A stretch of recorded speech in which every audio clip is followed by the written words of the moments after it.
Bienvenue à tous sur BMX Media et bonjour d'ailleurs. J'ai envie de checker Clément, mais il est pas à côté de moi. Ah, Bonjour j'ai Clément, envie, comment tu vas? bonjour. Bah, mais ça va, mon ref. J'ai envie de te faire un check à distance, mais ça C'est ressemblerait à ça, rien, effectivement. Ça mais faisait ça longtemps, serait franchement. bizarre. Ça faisait longtemps qu'on n'avait pas Ça fait une preview. Ouais, date. c'est vrai. Mais Comment ça va un peu? écoute, bah écoute, ça va, ça change un peu de faire une preview où on n'est pas ensemble, mais bon écoute, le but c'est de parler de la neuvième et 10e manche de Coupe du Monde à San Diego, les dernières. C'est vrai. Donc je t'avoue que là je suis excité là, j'ai envie que ça commence, j'ai envie de voir ce que ça va donner, en plus des horaires un peu différents d'habitude, c'était déjà le cas pour les 6e et 7e manches, mais là du coup 21h c'est ça, ou ce soir? Exactement, 20h45 en France, le début. C'est 15h45 là-bas, avec le décalage horaire, c'est 20h45. Donc voilà, on rappelle que c'est à suivre tu peux suivre ça sur la chaîne YouTube de l'UCI en anglais, sur Uh-huh. l'équipe live et sur Eurosport. Ok. Qu'est-ce qu'il y a? Non, ok. C'est... L'équipe, t'as l'air bien au courant quand même. Voilà, s'il y a des gens qui veulent venir sur l'équipe, moi je commenterai sur l'équipe live. Voilà, donc si les gens veulent venir, moi ce sera avec grand Très plaisir. bien, très bien, très bien, très bien, très bien. Voilà, c'est tout. C'est tout. C'est tout. Écoute, c'est la première fois cette saison qu'on a ce format de double week-end, on va dire, où c'était C'est vrai. déjà le week-end dernier dans un endroit à Santiago, et c'est au même endroit ce week-end. Pour rentrer directement dans le vif du sujet, est-ce que ça va changer quelque chose pour toi? C'était Jérémy Rancurel qui nous avait dit à Besançon que d'avoir des doubles pistes, c'est pas forcément l'idéal. C'est parce qu'il faut faire super attention. Tu peux vite rentrer dans ce truc de tu connais un peu trop tu penses connaître un peu trop la piste.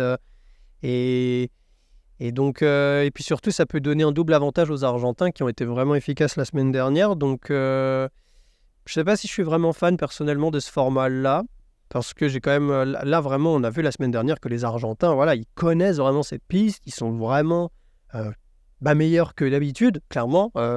Meilleur exemple, c'est Nicolas Torres qui fait qui fait pas une demi-finale toute la saison, et là qui fait deuxième le samedi. Donc peut-être que sur cet aspect-là, je me dis, punaise, ça avantage vraiment les gens à domicile et ça les avantage sur 4 Coupes du Monde. Donc en même temps, forcément, si c'était en France, je pense que je serais vraiment hyper content. Mais en même temps, d'un point de vue purement sportif, peut-être que c'est pas le format idéal parce que je dirais que c'est peut-être pas assez représentatif selon moi, hein, c'est mon avis, c'est peut-être pas assez représentatif du niveau pur de tout le monde parce que ça avantage des pilotes sur 4 Coupes du Monde, tu vois. Sur un week-end, voilà, c'est le jeu, ça arrive. Une Coupe du Monde en France avantage les Français, une Coupe du Monde aux Pays-Bas les Néerlandais, en Argentine les Argentins. Mais ça, généralement, c'est que sur un week-end, tu vois. Donc, la fois d'après, t'as plus d'avantage. Là, t'as un avantage sur les 4 week-ends.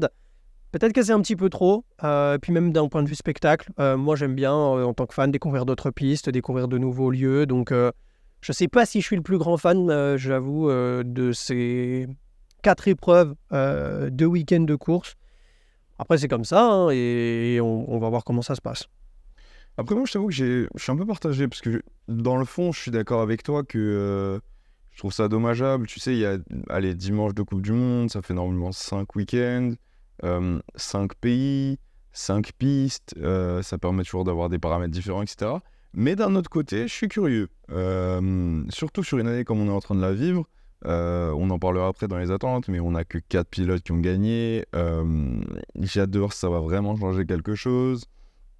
Parce que nous, on parle que de la course, mais il y a tout cet aspect préparation aussi, où du coup, les pilotes, au lieu d'être à l'endroit de la course pendant, allez, on va dire une semaine, ils y sont pendant 2 semaines, voire 3 s'ils ont venu une semaine avant. Ils restent dans le pays longtemps, etc., etc. Ça change pas mal de choses, donc j'ai hâte de voir ce que ça va donner. Et puis, oui, on verra pour les années suivantes. L'année prochaine, il y a encore ce format-là? Il y a Nouvelle-Zélande en février, le 10 et le 11. 2 semaines plus tard, tu as 24 et 25 février, Australie. Ensuite, en avril, tu as les États-Unis. Et en juin, tu as Papendal. Donc, tu vois, c'est un format qui sera, en tout cas pour les 4 premières Coupes du Monde, différent. Et d'ailleurs, il n'y aura que ces 4 Coupes du Monde-là, puisque finalement, il y aura les Jeux Olympiques. Donc, ils ont enlevé une Coupe du Monde par rapport à cette année. Cette année, on avait 5 week-ends de compétition. Là, on n'en a que 4, forcément dû, je pense, à l'année olympique, quoi. 4 week-ends, là on en a 5. Bon, pour revenir à cette année, une fois que c'est dit, juste le week-end dernier, pour y revenir, même si on a sorti un débrief, pour résumer un peu le débrief, je pense que la phrase qui l'a vraiment marqué, c'est « on prend les mêmes et on recommence ». Bah ouais, exactement, c'est ça. Et je vois pas, on va en reparler après, on voit... Moi, je suis assez partagé entre à la fois le côté irrationnel de se dire... En fait, je suis très partagé. Je sais pas toi ce que t'en penses. Moi, je suis très partagé. J'ai en même temps l'envie de me dire, faut qu'on y croit, parce que ça serait, je crois, historique que la France gagne toutes les Coupes du Monde chez les élites hommes. Chez les élites femmes, bah, alors, ce sera pas un pays qui aura tout gagné, mais ce sera en tout cas 2 pilotes. Chez les élites femmes, ça me paraît un peu plus crédible, parce qu'elles sont vraiment, je trouve, toutes les deux, Saya Sakakibara et Bethany Shriver au-dessus du lot, et sincèrement, je vois pas trop comment Laura Smulders pourrait éventuellement gagner, même si c'est pour moi celle qui est éventuellement 3e. Donc chez les élites femmes, je pense que c'est un peu plus possible. Par contre, chez les élites hommes, c'est peut-être plus ouvert de par le fait qu'il y ait plus de candidats pour une victoire, mais Maillot et Dosé sont quand même vraiment au-dessus. Donc j'ai à la fois ce sentiment de me dire ils sont tellement au-dessus et j'ai tellement envie qu'ils le fassent aussi pour la France, c'est tellement magnifique. Et en même temps, ce côté, c'est du BMX, ça reste un sport qui se déroule sur 30 secondes où l'erreur n'est pas permise. Et c'est quand même assez irrationnel sur une saison que 2 mecs remportent à eux deux toutes les Coupes du Monde. Donc je suis vraiment partagé. J'ai d'un côté l'envie de me dire il faut qu'ils le fassent parce que c'est magnifique et c'est historique et c'est une fierté pour la France. Et de l'autre côté, mon cœur qui balance, qui me dit mais limite arrête de rêver, c'est pas possible quoi. Tu vois que 2 mecs gagnent 5 épreuves quasiment chacun de Coupe du Monde. Je sais pas ce que t'en penses toi. Maintenant qu'on y est, allons-y. C'était pour les attentes. Sincèrement, moi, c'est mes 2 grosses attentes du week-end. La première, elle est un peu générale. Est-ce que c'est possible que sur une saison complète, il n'y ait que 4 pilotes qui remportent toutes les Coupes du Monde? Ça, c'est ma première attente. Et deuxième attente, ouais, encore une fois, on va encore dire que je suis François le Français, mais est-ce que c'est possible que sur une saison, les Français remportent toutes les coupes, les courses internationales? Parce que là, on parle que de Coupe du Monde, mais le championnat du monde aussi ouais, est c'est vrai. français. C'est vrai. Donc ça voudrait dire que sur une saison, les 10 Coupes du Monde plus le championnat du monde sont français. Il manque juste, on va dire, la petite ombre au tableau, c'est le championnat d'Europe, où s'il avait été gagné par un Français aussi, on aurait été sur toutes les courses possibles internationales que des Français. Ouais. Mais sinon, sur tout ce qui est international à l'état pur, on va dire, donc quand tu sors de tes continents, quand tu sors du national, etc., tout a été remporté par des Français. Je vais te dire que j'ai envie, que j'ai du mal à voir comment ça pourrait se passer autrement, parce que depuis le début de la saison, on le dit, c'est quelqu'un d'autre qui va venir gagner, que le BMX, c'est un sport où il y a une grande part de comment dire, j'allais dire de hasard, mais pas du tout, mais où tu peux chuter, où c'est pas un sport collectif. Donc un sport collectif, il y a un maillon de la chaîne qui casse, t'as quand même les autres joueurs, tu peux faire des remplacements, etc. Là, au BMX, il n'y a pas de ça. Tu tombes, c'est fini pour toi. Depuis le début de la saison, on le dit. Depuis le début de la saison, chaque course, on fait le même bilan. C'est toujours les mêmes qui gagnent. Donc, écoute, j'ai envie de te dire que moi, j'y crois. Je le dirai dans mes pronos. Mais je pense que la question est plus de savoir qui va gagner le classement général entre les 4, plutôt que est-ce que quelqu'un d'autre va gagner. Je sais pas si tu vois ce que je veux dire, mais je le vois plus comme ça. C'est vrai. C'est vrai que c'est hyper serré à l'heure actuelle, hein, parce que franchement, Loris était devant, Romain est repassé. Chez les élites femmes, Saya, il me semble, est toujours en tête. Donc, ouais, non, franchement, je pense que c'est vrai qu'on a rarement été aussi... alors, on l'avait été parce que l'année dernière, Sylvain, quand il a gagné la Coupe du Monde, il fallait quand même... on était un peu tous dessus pour voir. Mais là, c'est vrai que c'est, en tout cas chez les élites hommes, entre 2 Français que ça va jouer. Et franchement, si Maillot venait gagner, ça serait une saison parfaite pour lui. Champion du monde, vainqueur de la Coupe du Monde. Si Dodé venait gagner, ça serait, je pense, à l'image de la saison. C'est-à-dire que, voilà, Maillot prend le championnat, Dodé prend la Coupe du Monde. Ça serait à l'image de la saison où ils se sont bataillés toute l'année. Tu vois, on parle souvent ensemble du meilleur pilote de la saison. Bon, je pense que si Maillot prend la Coupe du Monde, on aura clairement la réponse. Si Dodé, par contre, prend la Coupe du Monde, voilà, on aura on aura finalement peut-être pas de réponse, tu vois, parce que c'est vraiment eux deux, ils ont été incroyables cette année, quoi. Et puis surtout, je trouve qu'il y a un côté, en dehors de Saya Sakakibara, Bethany Shriver et Romain Mailleux, il y a un côté historique, j'ai l'impression, qui accompagne la saison de Joris. Parce que, bah oui, enfin, j'ai pas envie de l'envoyer à la retraite, mais quand tu arrives quand tu dépasses la trentaine déjà, quand tu dépasses 31, 32, bah oui, on sait jamais quand est-ce que c'est ta dernière saison, etc. Et on sait qu'il y a des sportifs qui veulent terminer en apothéose. Bon, Joris, c'est différent parce qu'on sait qu'il y a les Jeux Olympiques l'année prochaine. Mais quand même, il faut pas oublier qu'on est sur les dernières saisons, en tout cas au pluriel, de Joris Daudet. C'est vrai, c'est vrai. Et il faut en profiter parce qu'on n'en profitera pas quand il sera à la retraite et qu'il aura fini. On est encore sur... Enfin, je pense qu'on peut le dire. Joris, il a gagné combien de Coupes du Monde là, cette saison? 3 Il a gagné... Il a gagné en Turquie, à Papendal, à Santiago.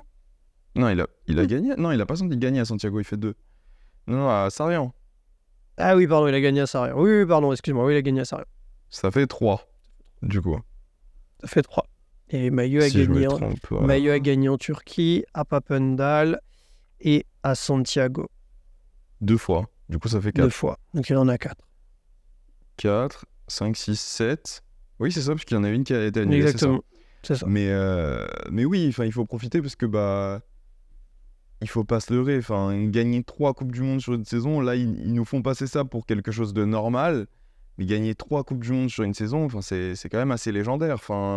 Ça rajoute là à la légende de Joris Daudet, mais je pense qu'il n'y a pas énorme. Et pour Romain Mailleux, c'est pareil. Et pour Saya, c'est pareil. Et pour Bethany, c'est pareil. Gagner 3 ou 4 Coupes du Monde la même année, il faut quand même se lever de bonne heure. Je sais pas ce que tu en penses, mais en gagner une, en gagner 2, quand tu commences à passer 3 et plus, on est quand même sur une sacrée saison. Ah bah ouais, non mais c'est clair. Là, on s'en rend pas forcément compte parce qu'aujourd'hui, la France a vraiment plein de pilotes très forts. Je parle pour les élites hommes. Mais si c'était, je dirais, en 2012, 2013, peut-être même 2014, là où Sylvain brillait pas forcément comme il brille aujourd'hui, où il y avait vraiment Joris qui était un peu la tête de l'équipe de France et les autres qui étaient des très très bons pilotes, mais qui, on va dire, se hissaient en finale avec des 5e places, avec des 8e places, avec des demi-finales. Parfois, il y avait peut-être un podium, mais c'était assez rare. Si à cette époque-là, Joris, on avait gagné 3, alors le format était différent, c'était généralement sur un jour, mais admettons qu'on prenne le même scénario sur 2 jours, si Joris en avait gagné 3, ça aurait été fou en fait, on aurait été comme des malades. Et là, je pense qu'on banalise peut-être un peu ça, parce qu'il y a Romain qui est là aussi, que c'est un Français, il y a Sylvain, Mais il y on a banalise Jérémy. Romain aussi, du coup. Et parce c'est que, ça, ouais, alors gagner que... 4 la même année, c'est... Ouais, c'est vrai, tu vois, s'il y a 2-3 ans où on disait que Romain Mailleux allait prendre 4 Coupes du Monde dans la saison, je pense qu'on n'aurait pas été nombreux à le dire. Donc, ouais, c'est assez fou. C'est assez fou parce qu'à la fois, c'est c'est en même temps dingue ce qui se passe, et en même temps, on a juste l'impression que c'est la suite logique des choses après ce qu'on a vu à Tokyo, où malheureusement, voilà, en finale, ça n'a pas concrétisé, mais par contre, ça gagnait les tours précédents, avec la montée en puissance, en fait, des Français depuis de nombreuses années. Donc, je pense qu'on est à un point vraiment... je pense que là, voilà, Romain, je pense qu'il est à son prime. Joris, il a connu plusieurs primes. Je pense qu'il est aussi dans un de ses primes. Et Sylvain l'est peut-être, tu vois, mais ouais, c'est ouf. C'est ouf. C'est ça qui est fou avec Joris, excuse-moi de te couper, mais en fait, Joris, j'ai l'impression qu'il a plusieurs carrières dans une seule. Ouais, je sais pas c'est si tu vois ça. ce que je veux dire, Ouais, mais totalement. t'as une première phase de carrière, le Joris très jeune, qui va exploser un peu, enfin j'allais dire les records, mais qui est champion du monde très tôt dans sa carrière, etc., etc. Ensuite, milieu de carrière, j'ai l'impression que t'as une autre carrière où il va passer par une phase un peu plus compliquée, où il va du coup mettre un peu de temps à gagner sa première Coupe du Monde, où il va la gagner. Et puis là, on est sur une 3e carrière où tu regardes même l'année dernière, où il fait des doublés en Coupe du Monde, où il gagne le samedi, il gagne le dimanche. Cette année, il en gagne encore 3. Donc ouais, j'ai vraiment le sentiment qu'il a plusieurs carrières et que là, on est en train de regarder un Joris Dodé exceptionnel. Je sais pas si c'est le meilleur de toute sa carrière, mais en tout cas, il est extrêmement impressionnant. Et donc, ouais, moi, j'ai hâte de voir. Pareil. Mais en tout cas, tout ça, de toute façon, c'est des attentes. Moi, je pense pour conclure là-dessus, sur ces attentes-là, en tout cas, juste, moi, mon attente principale, c'est de savoir, est-ce qu'on va avoir une saison parfaite des Français? Pareil. Est-ce que on va avoir que les 4 qui vont gagner, c'est un peu les 4 fantastiques qui vont gagner toutes les Coupes du Monde cette saison? C'est un beau surnom là, beau surnom. Là, franchement, sur la saison... Beau surnom, ouais, c'est vrai. Si Non, ça c'est vrai. termine comme ça, on a déjà un titre pour le dernier débrief. C'est Donc, vrai, c'est vrai. C'est vrai. Mais j'ai d'autres attentes. Mais comme je t'ai donné celle-là, je te donner les tiennes. Est-ce que t'en as d'autres des attentes? Non, honnêtement, non, je ne peux pas avoir d'autres attentes, hein, franchement. Ah, moi, j'en ai, hein. Non, moi, Moi, j'en vas-y, ai. parce que moi, franchement, alors oui, j'en ai eu 23, forcément. Voyons voir, est-ce que Rico Bierman va gagner la Coupe du Monde? Mathématiquement parlant, ça va être compliqué de le doubler. Est-ce que Tessa va gagner la Coupe du Monde? Là aussi, mathématiquement parlant, ça va être compliqué de la doubler. Ça, bien sûr, c'est mes attentes aussi niveau U23, mais si on parle purement des attentes élites, bah oui, le scénario, c'est soit est-ce que les 4, ils vont gagner toutes les Coupes du Monde, ou est-ce qu'il y a quelqu'un qui va venir mettre une petite clim? Voilà. Et ben justement, moi, mon attente, c'est sur la petite clim. J'ai un nom en tête. C'est chez les élites femmes. On a vu, même si c'est très récent ce retour de blessure, etc., on a vu une montée en puissance. Axel Etienne, on voit qu'elle arrive à Sarian, elle fait finale dès sa première course de retour. Elle arrive à Santiago, elle fait podium. Je me dis, est-ce que ça pourrait pas être elle qui arrive en fin de saison? Elle n'a pas été là sur tout le début de saison pour un peu, l'expression est pas bonne, mais gâcher les plans de Saya Sakakibara et Bethany Shriver. Est-ce que ce serait pas elle qui arriverait là sur la fin de la saison pour en prendre une et annuler un peu ce truc entre les deux? Bien sûr, elle est pas du tout dangereuse pour le classement général, que ce soit pour Bethany ou pour Saya. Mais est-ce que ce serait pas elle qui viendrait faire cette montée en puissance extraordinaire sur la fin de la saison, de faire en 3 courses, une finale, un podium? Non, oui, c'est ça. Ouais, c'est Elle une fait finale finale un le peu. premier jour à Santiago? Non, elle fait finale à Sarian et elle fait podium à Santiago. Mais elle fait podium le deuxième jour. Sur le premier jour, elle Ouais, fait pas de finale. Hein. Non, elle fait pas de finale. Ok. Mais du coup, elle fait un podium et une finale. Voilà. Je sais pas ce que t'en penses, mais encore une fois, si elle ne le fait pas, mais toute l'indulgence du monde par rapport au fait qu'elle vient littéralement juste de revenir de blessure. Mais est-ce que ce serait pas elle? Je crois pas que Axel ait déjà gagné de Coupe du Bon. Monde dans sa carrière. Le dernier souvenir en date, c'était Manon, je crois, en 2019. Je sais plus si Axel a gagné. Je crois qu'Axel n'a pas gagné de Coupe du Monde. À confirmer, à vérifier. Mais là, le cœur et le cœur y est. Évidemment que j'aimerais, ça serait tellement incroyable. Voilà, le scénario de revenir de blessure, d'aller gagner une Coupe du Monde. Le cœur y est.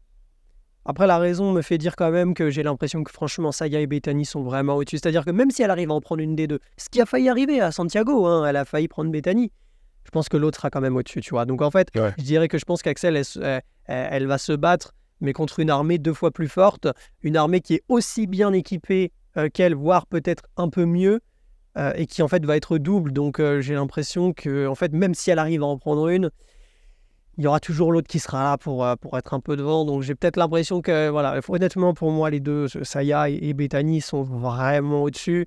Ce qui ne veut pas dire que, bien sûr, on sait, le BMX, tout peut se passer. Tout peut se passer. Tu peux louper ton départ, tu peux faire une erreur.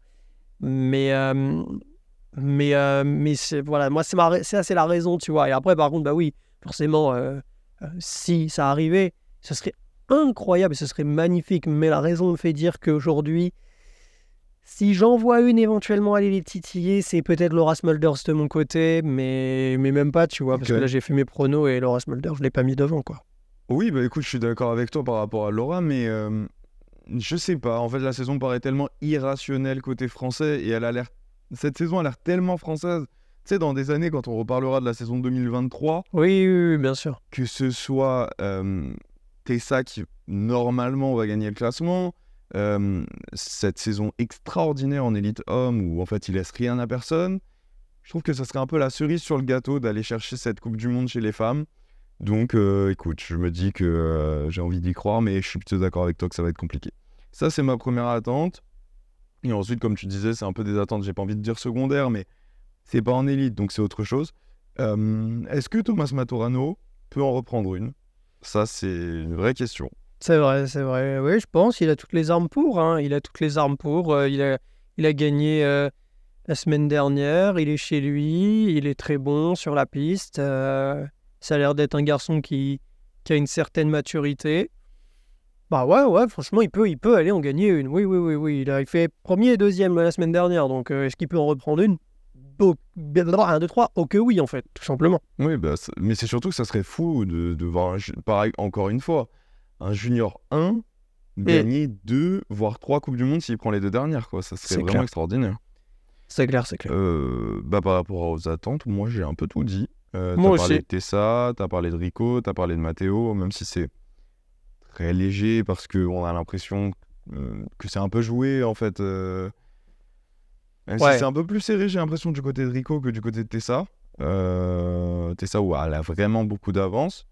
Mais c'est des choses à surveiller, je dirais. C'est pas vraiment des attentes, c'est plutôt des choses à surveiller pour voir si ça va dérouler jusqu'au bout ou... Ah, petit grain de sable, je sais pas. C'est vrai. Ouais, non, mais c'est vrai, au niveau du classement des points, Tessa a vraiment beaucoup d'avance. Elle est à 909 points. Véronica Sturiska, je crois, est à 690. Au niveau des élites hommes, il me semble que Rico est peut-être à 900 aussi. Et Matteo, je crois, est à 700. Donc il y a un petit peu moins d'écart. En tout cas, c'est sûr qu'il y a moins d'écart entre Matteo et Rico. Après, là, franchement, tu marques 165 points quand tu gagnes une Coupe du Monde en U23. Donc, faut vraiment que les deux gagnent et que les deux autres contre-perfent dans les deux scénarios. Ce qui n'est pas impossible, mais voilà. Le C'est comme à scénario est chaque fois, loin, c'est ouais. des maths. Ok. Bah écoute, je pense qu'on a tout abordé. Est-ce qu'on passerait pas au prono? C'est l'heure des pronostics. Euh, Écoute, moi, franchement, j'en ai eu marre de tout le temps prendre des risques. Depuis le début de la Ah, saison, ça c'est y est, toujours c'est bon. pareil. Ah, et c'est tout. bon, moi aussi. Non, écoute, c'est Moi bon. aussi, Moi, j'en c'est ai eu bon. marre. Tu vas C'est voir bon. mes pronos. C'est bon, vas-y. Les 4 fantastiques, je leur ai donné tout jusqu'à la fin. Écoute, vas-y, commence, mais j'en ai eu Ok. marre. Bon, moi aussi, honnêtement, j'en ai eu marre. Mais, comme je te l'ai dit un peu en introduction, j'ai quand même ce truc de me dire, ça paraît presque trop beau pour être vrai. Donc, Je t'écoute. j'ai mis une petite clim. Tiens. En même temps, j'ai mis une petite clim, mais le poteau, on l'a mis 50 fois dans nos pronos. Il a un petit peu du mal à concrétiser. Donc, je l'ai remis quand même parce que voilà, j'y crois et je pense qu'il a le potentiel. Mais bon, on va voir. Je te dis. Bon, élite femme, j'ai mis le premier jour Saya Sakagibara, Laura Smulders et Zoe Claessens. Voilà. Je vois bien une Bethany un petit peu dans le dur, tu vois, un peu plus compliquée et qui n'est pas en finale le premier jour. Mais par contre, le deuxième jour, Bethany, je l'ai mise vainqueur. J'ai mis Mariana Paron deuxième, parce que Mariana, l'air de rien, elle n'a pas encore fait de podium. Et je me dis, Mariana, c'est une grande athlète, une grande championne. Elle n'est pas à domicile, mais elle a le soutien du public. Donc, pourquoi pas. Donc, Mariana deuxième. Et là, voilà. Et là, on y reparle. Là, c'est peut-être un petit peu moins objectif, même si, quand même, ça l'est un peu, je pense. J'ai mis Axel Etienne sur le podium le dimanche également. Ok. Et c'est en même temps, voilà, l'espoir d'être français. Et en même temps, c'est pas impossible. J'ai mis finale de Camimère le dimanche. Tu vois, terminer sur une bonne note. Voilà. Elle court après. Elle a du mal à rentrer cette finale en Coupe du Monde. Le dimanche, je me dis, c'est pour elle, pour bien terminer la saison, se dire, ok, bon, cette saison n'a pas été la meilleure. J'aurais voulu faire mieux, mais j'ai quand même eu ce que j'attendais depuis le début de saison, à savoir une finale. Donc, Saya Sakakibara, Laura Smulders, Zoe Claessens, ça c'est le samedi. Et Bethany, Mariana, Axel Etienne, ça c'est le dimanche, et avec une finale de Camimère le dimanche. Voilà, un petit peu François le Français, il faut se l'avouer, dans les pronos du dimanche, effectivement. Ok. Donne-moi tes pronos, élite femme. Bah écoute, comme je te l'ai dit, moi j'en ai eu marre, donc c'est pas compliqué. Le samedi, Bethany Shriver qui gagne, Saya Sakakibara qui fait 2, Laura Smulders en 3. Et le dimanche, petite inversion, Saya Sakakibara qui gagne la dernière Coupe du Monde, Bethany Shriver qui fait 2. Et, pareil que toi, j'ai mis Axel Etienne en 3. C'est le côté tricolore, ça. Ouais, et puis même, elle l'a fait Ouais. la semaine dernière, elle fait podium, donc je me dis pourquoi pas C'est vrai. aller Ouais. chercher un deuxième podium pour se mettre en confiance. Bien sûr, j'aurais eu envie de la mettre, comme je l'ai dit tout à l'heure, dans les vainqueurs, etc. Mais je suis plutôt d'accord avec toi que ça va être plutôt compliqué. Donc, ouais, écoute, Bethany, Saya. Juste, j'attends de voir qui va gagner le classement, mais pour moi, c'est pour elle les deux dernières. Ou toi, t'en as vraiment plus rien à foutre. C'est-à-dire que moi, j'ai quand même fait l'effort de me dire Bethany le samedi, ah, ça passe pas, Non, ça non, y est, le non, dire. Ouais, non, toi, non, non. vraiment, t'es plus dans ça, toi. Toi, c'est-à-dire, ça Non, fait un et non. Et deux, puis ça ça se trouve chipote que pas. c'est, tu sais, le week-end où je vais dire ça qu'elles vont pas gagner, mais Ah, mec, franchement, non, là, Bethany, ok. Saya, Bethany. Mes pronos élite hommes. Tu veux, tu sais quoi, donne les tiens. Donne les tiens, vu que j'ai donné Ok. mes pronos élite femmes d'abord, donne les tiens. Bah, j'ai fait exactement pareil que chez les filles. Romain Mailleux le premier jour, Joris Daudet en 2 et Nicolas Torres en 3. Ouais. Petit podium à la maison pour finir. Et le dimanche, Joris Daudet qui gagne, Romain Mailleux en 2 et Diego Arboleda en 3. Donc, Ok. écoute, j'ai envie de te dire, comme je l'ai dit avant de commencer, j'en ai eu marre de prendre un peu des risques. On va jouer la sécurité, on a l'impression qu'il n'y a que les 4 fantastiques qui peuvent gagner, donc écoute, j'ai mis que les 4. Ok. Alors, moi, j'ai à peu près le même podium que toi, mais moi, comme je t'ai dit, T'as mis une petite clim. moi, je me dis, c'est peut-être trop beau pour être vrai, tu vois. Il faut un peu, et c'est aussi dans le storytelling, tu vois, il faut des émotions aussi. Il faut qu'on se dise, on s'attend à un truc, mais non, il se passe un autre truc, tu vois, pour qu'on on vibre encore plus. Donc, Ah, mais je pense ça depuis le début de la saison, mais depuis le début de la saison, c'est pareil. Donc, je vois que t'essayes de nous vendre pour qu'on aille t'écouter ce soir sur l'équipe, mais non, non, non, un petit non, peu, pour de un vrai, petit peu, même, un petit même peu, un si petit c'est peu. les mêmes qui gagnent, ça va être super intéressant. Mais du coup, je t'écoute. Alors, moi, j'ai mis Diego Arboleda le samedi en vainqueur. Ça Mais, commence à faire un moment qu'on le veut, celui-là, ouais, hein, mais... Diego Arboleda, ça fait longtemps, je l'ai mis plusieurs fois dans mes pronos. On disait lui et Pilar. Et d'ailleurs, attends, on n'en a pas parlé, on n'en a juste pas parlé. Et c'est vrai que, petit aparté là-dessus, Arthur Pilar a mis sur Instagram que sa saison était terminée. Hein. Il l'a mis sur Instagram, on l'a pas mentionné, mais c'est vrai qu'Arthur Pilar a dit que sa saison était terminée. On lui envoie notre force, on espère que ça va aller. On envoie aussi notre force à Sylvain André qui forcément, de par sa blessure, c'est vrai qu'on n'est même pas revenu dessus, mais c'est vrai que ces deux blessures ont mis quand même des petites clims un peu la semaine dernière. Alors, on les a pas forcément vues en vidéo. Je pense que c'est peut-être aussi pour ça, par exemple, qu'on n'en a pas beaucoup parlé, nous aussi, parce que tu vois, sur les lives, en fait, t'as pas vu Pilar et t'as pas vu Sylvain, donc t'avais pas beaucoup d'informations. Et moi, je vous invite à voir, pour les gens qui écoutent ça en podcast ou qui regardent ça sur YouTube, allez voir la chaîne BMX Vidéo qui rediffuse en fait 1 ou 2 jours après les Coupes du Monde toutes les vidéos. En fait, c'est vraiment intéressant. Ils filment toutes les vidéos de toutes les courses et par catégorie. Et donc, en fait, vous voyez la chute de Sylvain, vous voyez le tour de Pilar où tu le vois, il essaye d'y aller, mais en même temps, tu sens vite qu'il est limité. Donc c'est vrai qu'on n'en a pas parlé, mais c'est aussi des faits importants du week-end dernier. Là, Arthur Pilar qui n'a pas pris, qui a pris le départ, mais pas le deuxième jour parce qu'il était diminué au niveau de sa cheville. Sylvain André qui malheureusement est tombé. Donc c'est aussi des faits malheureusement qui voilà ont fait que ce week-end on aura une équipe de France peu un peu diminuée en fait aussi tout simplement. Je pense qu'on n'est pas revenu dessus parce qu'on attendait, peut-être qu'on fera, je sais pas, on n'a pas encore prévu, mais peut-être un débrief global de la saison de Coupe du Monde à la fin. Et c'est vrai que là, mine de rien, si tu rates les 4 Coupes du Monde à Santiago, en fait, du point de vue du fait qu'il y a eu une Coupe du Monde annulée à Sarajevo, t'as raté la moitié de la saison en fait, en Coupe du Monde. Donc, Ouais, c'est vrai ce que tu dis. Très très vrai. Je pense que moi, en tout cas, je gardais tout ça pour en parler pendant D'accord, un ok. débrief plus global. Mais tu as raison de le mentionner, parce qu'on fait la preview des dernières Coupes du Monde, et ne pas parler du numéro 2 mondial au dernier championnat du monde, on ne peut pas le faire. Mais du coup, ouais, Arthur qui va pas rouler, Sylvain qui va pas rouler. On en parlera aussi par rapport aux Jeux Olympiques, ce que ça change pas. Mais en tout cas, je suis d'accord avec toi, c'est important de le mentionner. Une légende du BMX français qui ne roule pas, plus le numéro 2 mondial qui ne roule pas non plus. Donc, ouais, c'est triste pour eux. Surtout que c'est des gens qui peuvent gagner des Coupes du Monde. Sylvain l'a déjà fait, Arthur est pas loin. Mais ils reviendront plus fort l'année prochaine, j'en suis sûr. Et ouais, c'est vrai qu'on n'a pas parlé, mais c'était important de le mentionner. Et donc, en fait, tout ça, je te dis ça pourquoi? Parce que tu vois que dans mes pronos, j'ai mis quand même un Français qu'on a vu performer, mais qui s'est fait peut-être un petit peu plus discret. Donc, podium du samedi, donc Diego Arboleda. Donc voilà, le samedi, bon. Diego Arboleda, c'est ce que j'allais dire, en fait, et c'est pour ça que ça m'est revenu d'un seul coup. C'est un peu comme Arthur Pilar. Alors, malheureusement, Arthur Pilar, bon, bah, à Sarayan, ça n'a pas trop fonctionné. Et après, il est tombé à Santiago. Donc, entre guillemets, sa deuxième partie de saison, elle est inexistante quasiment. Donc, Diego Arboleda et Arthur Pilar, c'était probablement les deux autres qu'on voyait gagner, tu vois. Ils étaient très forts, ils allaient très vite. Donc, on se disait, bah voilà, si c'est pas Dodé et Mailleux, ça peut être Arboleda ou Pilar. Bon, Pilar est blessé.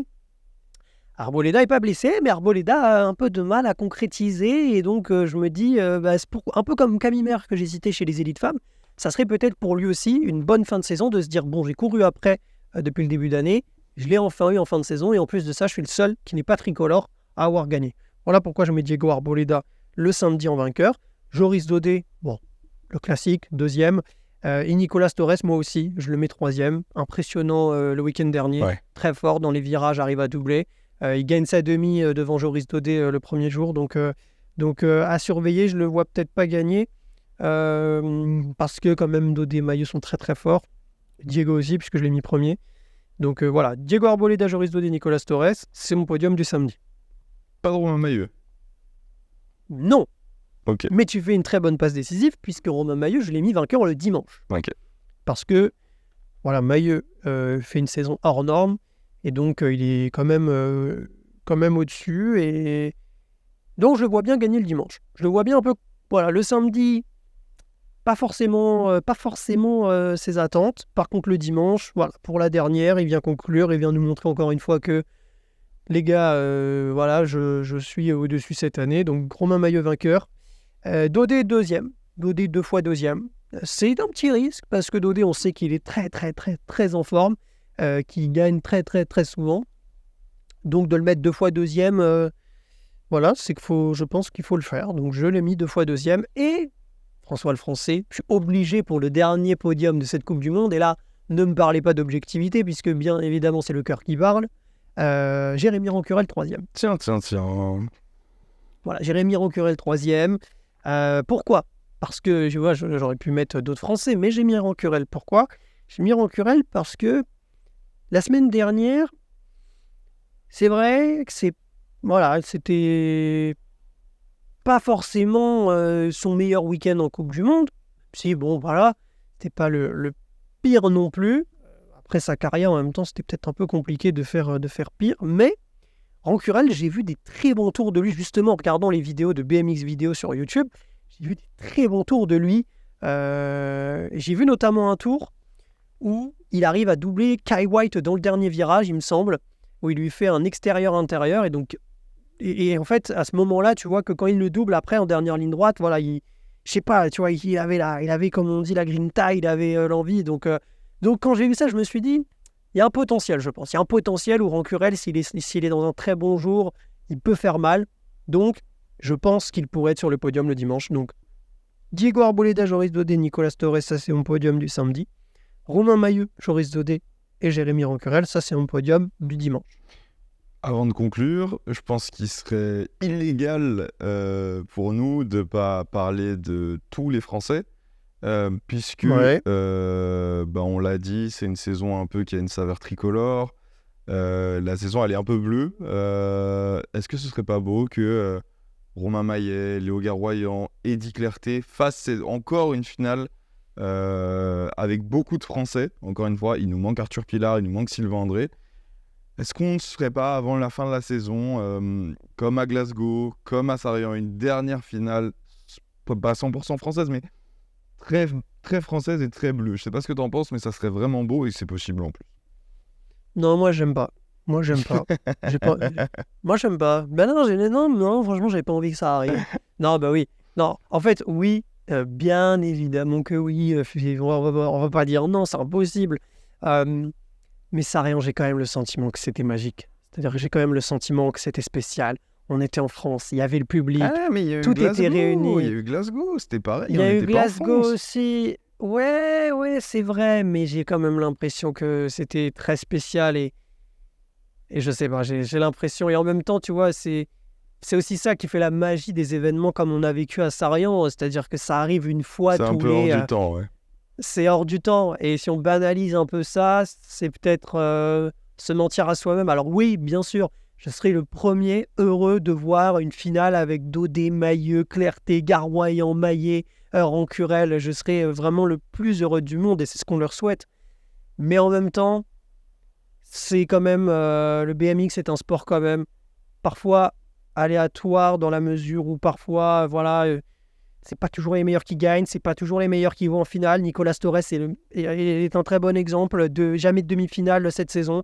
Deuxième place le samedi. Donc voilà, je pense que ce serait aussi sous-estimer les Argentins, ce serait sous-estimer tous les Kai White, les Nick Kiman qu'on n'a pas forcément vus, qui peuvent aussi performer vraiment bien. Les Diego Arboleda. Donc évidemment que j'en serais le premier heureux. Mais en même temps, voilà, ce qu'on a vécu comme Glasgow, comme Sarian, ça arrive pas tous les jours. Et en même temps, j'ai envie de dire aussi, peut-être tant mieux que ça arrive pas tous les jours, Ouais, parce bien que sûr. sinon on commencerait à banaliser ce Ah, qu'on est un peu en train de faire, des victoires de Romain Maillot, de Joris Daudet, et on se dirait, bah attends, les mecs font deuxième, c'est pas normal.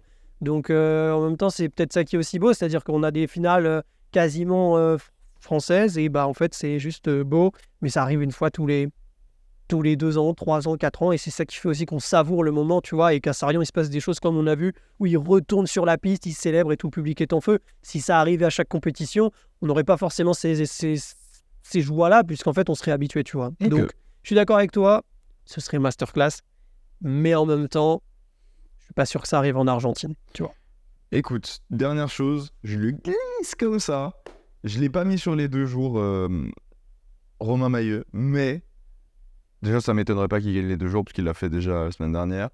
Et en plus de Ça serait ça, fou, hein, si on prenait 4. je le dis comme ça, si Romain Mailleux gagne 6 Coupes du Monde sur 9, parce qu'il y en a une d'annulée, s'il gagne 6 Coupes du Monde sur 9, plus le championnat du monde la même année, on Tu traces la serait... tête. Non, mais c'est pas ça. Alors non.